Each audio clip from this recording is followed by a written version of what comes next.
Hello everyone, आज हमारे channel पे जुड़ने वाले हैं फोक्सवैगन टाइगून मैनुअल ट्रांसमिशन के प्राउड ओनर विकास गुप्ता। आप अपना इंट्रोडक्शन दे सकते हैं। मेरा नाम है विकास। मैं दार्जिलिंग से हूँ और 4-5 साल गाड़ी चलाने का एक्सपीरियंस है मुझे। और इससे पहले मैंने i20 चलाई थी और हम्म। फिर मैंने काफ़ी खोजबीन करने के बाद मैंने ये गाड़ी खरीदी जो है Tiguan 1 litre TSI engine manual transmission. इसको चलाते हुए लगभग मुझे 2 साल होने को है। हम्म। मार्च में 2 साल पूरे होंगे इनफैक्ट। अच्छा, और कितने किलोमीटर तुमने चला ली होगी? अभी तक मैंने करीबन 8,000 किलोमीटर चलाई है। अच्छा। तो बहुत ज़्यादा भी नहीं चलाई है, लेकिन हाँ, सिटी ड्राइव के हिसाब से बहुत कम भी नहीं है। बजट क्या था गाड़ी लेने गए थे तो? मेरा बजट था 8 लाख रुपए। अच्छा। तो मैंने 8 लाख से स्टार्ट करी थी बलेनो और ये सब। और मेरी पहली प्रेफरेंस थी जब मैं खरीद रहा था, तो पहला प्रेफरेंस मेरे लिए ये था कि मैं फोर्ड इको स्पोर्ट लूँ। But hmm. उसी टाइम पे Ford EcoSport, Ford in fact India से चली गई, तो वो ऑप्शन चला गया। फिर फिर मेरा ये था कि बिल्ड क्वालिटी अच्छा होना चाहिए। हम्म। फोर्ड नहीं लेना था क्योंकि वो लोग इंडिया से जा रहे थे। ऑब्वियसली उस टाइम पे बहुत सस्ते में दे रहे थे वो लोग गाड़ियाँ। बट हाँ हाँ, it would have been an issue हाँ। With the maintenance and everything. तो उसके बाद करेक्ट। सर्च स्टार्ट हुआ गाड़ियों की। तो मैंने बहुत सारे ऑप्शंस देखे हैं।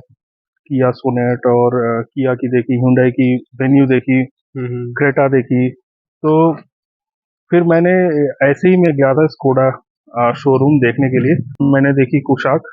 तो उसकी गाड़ी मुझे काफ़ी अच्छी और प्रीमियम लगी in hmm. Terms of both build quality और ओवरऑल गाड़ी जो है। तो फिर जर्मन इंजीनियरिंग की तरफ मैं थोड़ा आकर्षित हुआ। तो फिर मैंने ये तो मन बना लिया था कि मुझे स्कोडा या फोक्सवैगन में से ही कुछ लेना है। तो हम्म। उसके बाद मैंने टाइगून देखी, तो मुझे ये ज़्यादा पसंद आई कुशाक से। हालांकि दोनों गाड़ियाँ ऑलमोस्ट सेम है इन हम्म। टर्म्स ऑफ बिल्ड मतलब अंदर क्वालिटी सब और कुछ एक ही है। या सब कुछ एक ही है। फिर मैंने टाइगून देखी और इसको देख के मैंने फाइनलाइज कर दिया कि टाइगून ही लेनी है। करेक्ट। डाउट था मेरा 1 लीटर इंजन या फिर 1.5। हाँ तो हाँ। सिटी के हिसाब से ये सब बहुत सारे फैक्टर्स कंसीडर करके 1.0 TSI पे हम लोग आ गए। Correct correct. और ये टॉप लाइन वेरिएंट है, इसमें सनरूफ भी मिल जाती है, हाँ, ये वेंटिलेटेड टॉप सीट्स लाइन भी हैं। वेरिएंट था। Sunroof, ventilated seats. ठीक है। तो एक क्वेश्चन मेरा आता है कि जब बीएचपी टीम बीएचपी के फॉर्म देखता हूँ मैं, या कहीं और कई जगह लोग बोलते हैं कि इसका एसी उतना अच्छा नहीं है, या इसके पावर विंडो में कुछ इश्यूज थे। तो उसके बारे में हाँ, कुछ कमेंट्स हैं क्या आपके? तो एसी का तो इशू मुझे लगा नहीं कभी भी। इनिशियली हाँ, ये गाड़ी बुलाई गई थी वापस शोरूम की तरफ से। आई हम्म। मीन फोक्सवैगन वालों ने बुलाई थी और उन्होंने कुछ टेक्निकल अपग्रेड किया था एसी का। हम्म। हाँ, एसी का इशू था। इनिशियली बहुत सारे कंप्लेंट्स आए थे कि पीछे वाला सीट ना कूल नहीं होता प्रॉपर्ली, या फिर बहुत ज़्यादा गर्मियों पे दिक्कत आ रही थी। तो मैंने पर्सनली इतना ज़्यादा दिक्कत फेस नहीं किया था। बट हम्म। फिर भी फोक्सवैगन ने ये गाड़ियां बुलाकर उन्होंने कुछ टेक्निकल या सब सॉफ्टवेयर अपग्रेड किया। और उसके बाद मुझे अभी नहीं लगता कि एसी का कुछ प्रॉब्लम है। हम्म। पावर विंडो का इशू था हम्म। इनिशियली, कुछ मोटर का इशू था बिकॉज वो ना मैल फंक्शन करता था। वो ठीक हम्म। से ऊपर या नीचे नहीं जाता था, या कुछ करेक्ट। इश्यूज थे उसके। तो मैंने काफी बार कंप्लेंट भी किया। और होता क्या था कि मेरे साथ मैं जब चला रहा था तो इशू आ रहा था, और ना जब मैं उनको दिखाता था तो नहीं आता अच्छा था अच्छा, इशू। हाँ वो होता तो है। उस चक्कर में 2-3 बार हुआ। और जब उनको दिखा, पता चला, तो उन्होंने अपग्रेड कर दिया। उन्होंने मोटर चेंज किया और कुछ सॉफ्टवेयर अपडेट किया। तो ओवरऑल आपका एक्सपीरियंस कैसा है इस गाड़ी के साथ? ओवरऑल एक्सपीरियंस बहुत ही अच्छा है। 1700 RPM के बाद जो टर्बो हिट होता है, हम्म। स्पेशली हाईवे पे, तो अब आप चला रहे हो तो सिटी में तो पॉसिबल नहीं है। It's not possible to get to that RPM in city. But in the highway जब आप ड्राइव करते हो तो हम्म। आपको फील आता है। हम्म। बहुत ही स्मूथ गाड़ी है। हम्म। इसका सस्पेंशन जो है वो इंडियन रोड्स के हिसाब से ही बनी हुई है। इट्स अच्छा। Not very stiff, it's not very soft इधर। तो फील नहीं होता लंबे डिस्टेंस के। मैं 2-3 ट्रिप कर चुका हूँ जो काफी लंबे डिस्टेंस की रही हैं। तो हम्म। थकावट और ये सब कभी महसूस नहीं हुआ। बढ़िया। तो ओवरऑल एक्सपीरियंस काफी अच्छा रहा इसके साथ। 2 साल में कभी कोई दिक्कत नहीं आई है। हालांकि कुछ कुछ गाड़ियों में आप सुन सकते हो कि रैटलिंग इश्यूज हुई है या फिर पिकअप उतनी अच्छी नहीं है। But I think correct. वो केस बेसिस पे है और ये इन जेनरिक नहीं है, सबके साथ नहीं होती है। अच्छा अच्छा। तो ये ओवरऑल एक्सपीरियंस बहुत अच्छी है। तो एक और फाइनल क्वेश्चन है, कुछ तो नेगेटिव होंगे ना इस गाड़ी में, ऐसा तो है नहीं कि मतलब हर गाड़ी परफेक्ट तो होती नहीं है, कुछ नेगेटिव आपने फील किए क्या? नेगेटिव, हाँ, इसका म्यूजिक सिस्टम मुझे थोड़ा अंडर पावर्ड लगता है।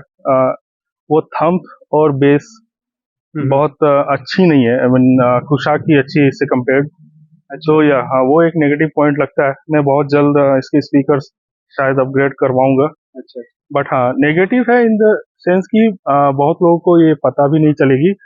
बट हाँ, कुछ कुछ लोगों को जो बहुत ज्यादा मतलब म्यूजिक सुनना पसंद करते हैं थम्पी या ज्यादा बेस के साथ, या जो ज्यादा वॉल्यूम पे सुनना पसंद करते हैं जब अकेले ड्राइव कर रहे हो in any which way case, तो शायद हाँ उनको लग सकता है कि थोड़ा बेटर हो सकता है।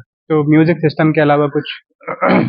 म्यूजिक सिस्टम के अलावा माइलेज, सिटी ड्राइव के हिसाब से माइलेज थोड़ा 10 से 11 आती है। बट तो वो I think कंप्लेन नहीं कर आएगी सकते, ही। हाँ, क्योंकि वो उन्होंने क्लेम भी 17 kmpl है। वो तो ऑब्वियसली स्टैंडर्ड सिनेरियो या स्टैंडर्ड एनवायरनमेंट में है। तो हाँ, उसके अलावा मुझे नहीं लगता कि अभी तक कुछ इशू आए हैं। अगर किसी को लाइक हमारे व्यूअर्स को अगर जानना हो कि उनको लगता है जर्मन गाड़ियों को मेंटेन करने में बहुत पैसे खर्च होते हैं, तो ऐसा कुछ है इस बारे में, कोई कमेंट है आपका कि क्या मेंटेनेंस कॉस्ट रहती है एक साल में? देखिए, एक तो बहुत बड़ा डिफरेंस है कि इसका मेंटेनेंस ईयरली है।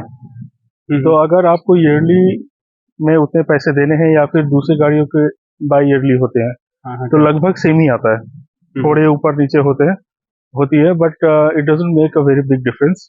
और मैंने तो फिलहाल अभी एएमसी ले रखी है 4 साल की। तो उससे अभी मुझे पता नहीं चलेगा, मे बी आफ्टर 4 years मैं एक्चुअल में बता पाऊँ कि हाँ इसका मेंटेनेंस में बहुत खर्च आता है। लेकिन अभी जबकि ये गाड़ी इंडिया में बन रही है, मैन्युफैक्चर इंडिया में हो रही है, तो उसका मेंटेनेंस पे मुझे नहीं लगता कि बहुत ही ज्यादा डिफरेंस आने वाली है बाकी ब्रांड्स के हिसाब से। बट तो ठीक है, बेसिकली आपने कुछ ऐसा फिलहाल तो ज्यादा खर्चे फील नहीं मैं किए अभी तक तो बस। नहीं किया। थैंक यू सो मच हमारे चैनल से जुड़ने के लिए। Thank you Mohit.